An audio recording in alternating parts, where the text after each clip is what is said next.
tunashikilia kanisa. We have a lot ambao Your Excellency ulituahidi kama kanisa. We know you are going to fulfill it to the letter. Mungu akikusaidia na akikutia nguvu.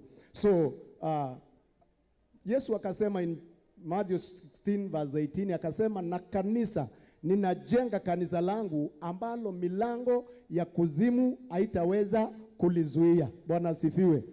Na ijulikane pia yule ambaye anasema anaweza pingana na kanisa, ajue ya kwamba kanisa haiwezi ikapingika.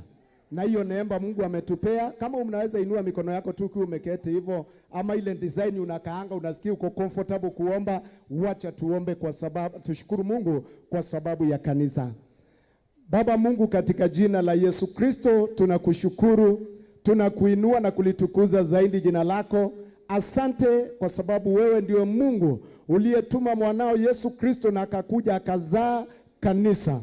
Na hilo kanisa ndilo limekusanyika mahali hapa na katika kila sehemu katika nchi yetu ya Kenya na hata katika ulimwengu. Siku ya leo Baba, tuko na furaha nyingi kwa sababu ya kibali kikubwa ambacho umetupatia kama kanisa la Kenya, ya kwamba Jehova Mungu umetusimamisha, ukatupa sauti moja hata kipindi hiki ambacho kimekuwa cha uchaguzi na cha kampeni, na tukasimama na sauti moja ya kusema ya kwamba tunahitaji viongozi ambao wanakucha wewe Jehova Mungu. Na Baba, ukatupea viongozi wanaokuogopa, wanaokupenda na wanaopenda kanisa lako. Siku ya leo tumekuja kusema asante kwa sababu Jehova Mungu, rais wetu ambao umetupea watano katika nchi yetu ya Kenya, Dr. William Samuel Ruto, ni mcha Mungu na ni mtu wa kanisa. Deputy wake Jehova Mungu Rigathi Gachagua ni mtu wa kanisa. Viongozi wengi katika nchi yetu ni watu wanaokuogopa, wanaokupenda na wanaopenda kanisa lako.